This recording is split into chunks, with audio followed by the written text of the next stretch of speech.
दोस्तों, स्वागत है आप सभी को मेरे YouTube चैनल अमीन की दुनिया में। दोस्तों, मैं अमीन की दुनिया इस चैनल पे आप लोगों के लिए, छात्रों के लिए, छात्राओं के लिए मैंने 9th क्लास का जो मैथमेटिक्स है उसको मैं आसानी से सभी प्रश्न को सोल्व करते हुए चैप्टर बाय चैप्टर, प्रश्नावली बाय प्रश्नावली उसको मैं आप लोगों को बतला रहा हूँ। तो मेरे साथ इस वीडियो में आप लोग बने रहें। मैंने पहले बना दिया हूँ 1.1 का, तो उस वीडियो को मुझे उम्मीद है कि आप लोग देख कर के अच्छे से सीख गए होंगे। तो आज उसके बाद प्रश्नावली 1.2 का प्रश्न लेकर मैं तैयार हूँ आप लोगों के सामने। वीडियो के माध्यम से आप लोग देख लीजिए कि कैसे बनाया जाता है, और इसके माध्यम से आप लोग सभी छात्र छात्राओं पढ़ कर के आसानी से समझ सकते हैं, जो कि आप पढ़ने में कोई आप लोगों को परेशानी नहीं होगा। तो चलिए मैं इसी के साथ आप लोगों को बतला रहा हूँ, वीडियो में बने रहें। चलिए मेरे छात्रों, कक्षा 9वीं, विषय गणित, पाठ 1, संख्या पद्धति, भाग संख्या 3 है। एक्सरसाइज 1.2 जो अंग्रेजी में बोला जाता है मेरे छात्रों। प्रश्नावली 1.2 जो मैथमेटिक्स का दूसरा प्रश्न जो पाठ है वो प्रश्नावली 1.2 है। उसका पहला प्रश्न है, नीचे दिए गए सत्य है या असत्य है, कारण के साथ अपने उत्तर दीजिए। यानी कि ये प्रश्न है। प्रश्न संख्या 1 का 1 नंबर है, जो प्रत्येक अपरिमेय संख्या एक वास्तविक संख्या होती है मेरे छात्रों, तो इसका कारण सहित उत्तर देना है। तो इसका उत्तर होगा सत्य। यानी कि प्रत्येक वास्तविक संख्याओं में अपरिमेय संख्या भी होती है। यानी कारण आप सभी छात्र इसको लिख सकते हैं कि वास्तविक संख्याओं में अपरिमेय संख्या भी होती है, इसलिए प्रत्येक अपरिमेय संख्या एक वास्तविक संख्या होती है। ये सत्य है। इसका आंसर यही होगा, आंसर। ठीक है मेरे छात्रों, तो मुझे उम्मीद है कि यह प्रश्न आप समझ गए होंगे। इसी के साथ मैं दूसरा प्रश्न आप लोगों को बोर्ड पे बतला रहा हूँ। आप बोर्ड पे मेरे साथ ध्यान से बने रहें मेरे छात्रों। अभी मैंने आप लोगों को पहला प्रश्न बतलाया, इसी के साथ मैं आप लोगों के साथ क्वेश्चन नंबर 1 का दूसरा प्रश्न लेकर के तैयार हो चुका हूँ बतलाने के लिए। तो बोर्ड पे मेरे साथ आप लोग बने रहें। तो देखिए, दूसरा प्रश्न है, संख्या रेखा का प्रत्येक बिंदु रूट m के रूप का होता है, जहाँ m एक प्राकृत संख्या है। यानी कि संख्या रेखा का प्रत्येक बिंदु रूट m के रूप का होता है, जहाँ m एक प्राकृत संख्या। ये क्या है, प्रश्न है मेरे छात्रों। तो इसका उत्तर होगा असत्य। यानी कि हल करने पर इसका उत्तर प्राप्त हो रहा है असत्य है, क्योंकि कारण के सहित देना है। तो कारण के सहित लिखना है। तो देखिए मेरे छात्रों, मैं आपको कारण के साथ ही बतला रहा हूँ। तो संख्या रेखा पर ऋणात्मक और धनात्मक संख्या होती हैं। प्रत्येक बिंदु पर एक वर्गमूल हो संभव नहीं है। यानी कि ये कारण है कि जैसे ये आप देख रहे हैं कि मैं आप लोगों के साथ संख्या रेखा तैयार करके बतलाया हूँ। बीच में शून्य होता है, उसके दाहिने तरफ प्लस में होता है, जो 1 2 3 इस तरह से आप लिख सकते हैं, संख्या रेखा पर दर्शा सकते हैं। और बाएं तरफ -1 और -2 -3 इस तरह से आप जितना संख्या लिख करके दर्शाना चाहते हैं संख्या रेखा पर आप दर्शा सकते हैं मेरे छात्रों। इसमें कहीं कोई रुकावट नहीं है। तो चलिए इसी के साथ मैं आप लोगों को ये दूसरा प्रश्न का भी हल करके मैंने बतलाया कि संख्या रेखा पर ऋणात्मक और धनात्मक संख्याएं होती हैं। प्रत्येक बिंदु पर एक वर्गमूल हो संभव नहीं है। यानी कि जैसे वर्गमूल ये दिया गया है, यहाँ पे आप देख रहे हैं मेरे छात्रों क्वेश्चन में, प्रश्न में, तो ये प्रत्येक संख्या पर वर्गमूल नहीं हो सकता है, संभव नहीं है प्रत्येक बिंदु पर कि यहाँ वर्गमूल हो। इसलिए ये प्रश्न जो है असत्य है मेरे छात्रों। प्रश्न को देखते रहे और समझते रहे और नोट करते चले अपने नोटबुक में मेरे छात्रों। कक्षा 9वीं, विषय गणित, पाठ 1, संख्या पद्धति, भाग 3, प्रश्नावली 1.2 का क्वेश्चन नंबर 1 का प्रश्न संख्या 3 है कि प्रत्येक वास्तविक संख्या एक अपरिमेय संख्या होती हैं। तो ये प्रश्न है मेरे छात्रों। तो इस तरह से इसका उत्तर होगा असत्य है। कारण कि क्योंकि वास्तविक संख्याओं में परिमेय संख्या भी होती है। जो वास्तविक संख्या होता है मेरे छात्रों, उसमें परिमेय संख्या भी होती हैं। इसलिए ये कहा जा सकता है कि प्रत्येक वास्तविक संख्या एक अपरिमेय संख्या होती है। ये असत्य है। ये क्योंकि कारण के साथ मैंने आप लोगों को उत्तर में बतला रहा हूँ कि क्योंकि वास्तविक संख्याओं में परिमेय संख्या भी होती हैं। इस तरह से छात्रों आप कॉन्फिडेंस के साथ कह सकते हैं कि प्रत्येक वास्तविक संख्या एक अपरिमेय संख्या होती है तो नहीं, यानी कि नहीं होती है, ये असत्य है, क्योंकि वास्तविक संख्याओं में परिमेय संख्या का भी होना अनिवार्य होता है, यानी कि प्रत्येक संख्या में भी परिमेय संख्या होता है वास्तविक संख्याओं में। मेरे छात्रों, तो इस तरह से मुझे उम्मीद है कि वीडियो आप लोगों को अच्छा लगता हो, तो मेरे साथ वीडियो में बने रहें। मैं प्रत्येक प्रश्न को बारी बारी से सोल्व कर करके आप लोगों को बतलाऊंगा, समाधान करूंगा, क्योंकि आप लोग अच्छे से पढ़ सके मेरे छात्रों। तो चलिए, इसी के साथ प्रश्न संख्या 1 समाप्त हुआ। अब प्रश्न संख्या 2 आप लोगों के साथ मैं लेकर के प्रस्तुत कर रहा हूँ।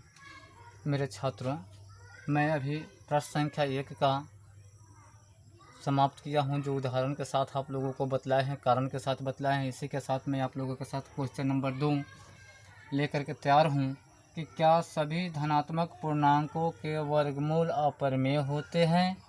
यदि नहीं, तो एक ऐसी संख्या के वर्गमूल का उदाहरण दीजिए जो एक परिमेय संख्या हो।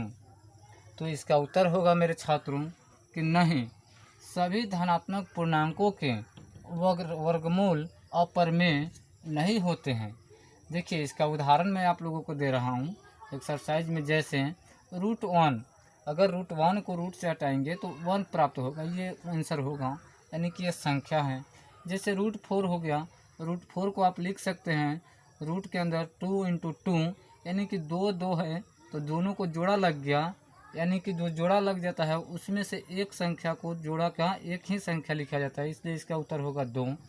और फिर और संख्या ले लीजिए 9 √9 का आप गुणे के रूप में लिखेंगे तो 3 × 3, यानी कि ये भी आपको ऐड हो गया कि जोड़े के रूप में है, तो इसका भी आंसर 3 होगा।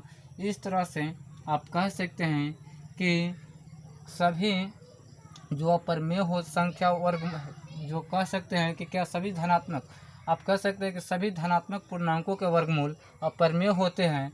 यदि नहीं, तो एक ऐसी संख्या का वर्गमूल का उदाहरण दीजिए जो एक अपरिमेय संख्या हो। तो ये एक परिमेय संख्या है मेरे छात्रों, जो कि उदाहरण के साथ आप लोगों को मैंने प्रस्तुत किया। क्वेश्चन नंबर 2 का ये आंसर मिला।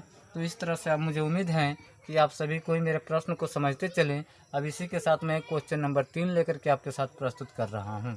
मेरे छात्रों, कक्षा 9वीं विषय गणित पाठ संख्या 1 संख्या पद्धति भाग 3 प्रश्नावली 1.2 का प्रश्न संख्या 1, 2 और ये प्रश्न संख्या मैं 3 आप लोगों के साथ लेकर के उपस्थित हो चुका हूँ। तो देखिए, मैं आप लोगों को बतला रहा हूँ प्रश्न संख्या 3 में क्या कह रहा है। तो दिखाइए कि संख्या रेखा पर √5 को किस प्रकार निरूपित किया जा सकता है। संख्या रेखा पर √5 को किस प्रकार निरूपित किया जा सकता है। तो ये यहाँ से लेकर के यहाँ से इसका संख्या रेखा मैंने दे दिया, और √5 को निरूपित करना है तो पाइथागोरस प्रमेय के अनुसार आप ले लीजिए। पाइथागोरस प्रमेय का सूत्र होता है कर्ण स्क्वायर बराबर आधार स्क्वायर प्लस लंब स्क्वायर। तो कर्ण बराबर होता है, तो आधार कितना है, ये 2, देख लीजिए यहाँ से 2 1 2, ये 2 है तो आधार का स्क्वायर हो गया, प्लस लंब स्क्वायर, लंब कितना डाला गया 1, तो 1 का स्क्वायर। तो इसलिए कर्ण बराबर 2 का स्क्वायर करेंगे तो 2 दूना 4, यानी कि आप गुना कर करके देख लीजिए 2 दूना 4 होगा, और 1 का स्क्वायर करेंगे तो 1 ही होगा। इसलिए 4 और 1 जोड़ करके कितना होगा 5, √5। इसलिए ए से सी को जो लंब डाला गया, ए से सी को √5 ही उसका आंसर होगा, जो √5 को दर्शाया गया है। देखिए मेरे छात्रों, कक्षा 9वीं विषय गणित पाठ संख्या 1 संख्या पद्धति भाग 3 प्रश्नावली 1.2 का प्रश्न संख्या 4 जो है कि क्रियाकलाप है। कागज़ की एक बड़ी शीट लीजिए और नीचे दी गई विधि से वर्गमूल यानी कि स्क्वायर रूट स्पाइरल की रचना कीजिए।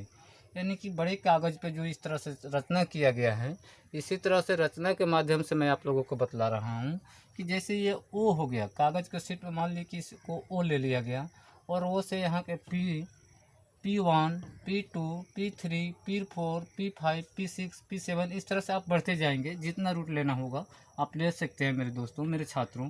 तो इस तरह से OP बराबर 1, यानी कि ये मान लिए कि 1 हो गया। यहाँ से OP1 बराबर √2, यानी कि ये √2 हो गया। OP2 यानी कि OP2 बराबर 3, OP3 बराबर √4, OP4 बराबर √5, OP5 √6, OP6 √7।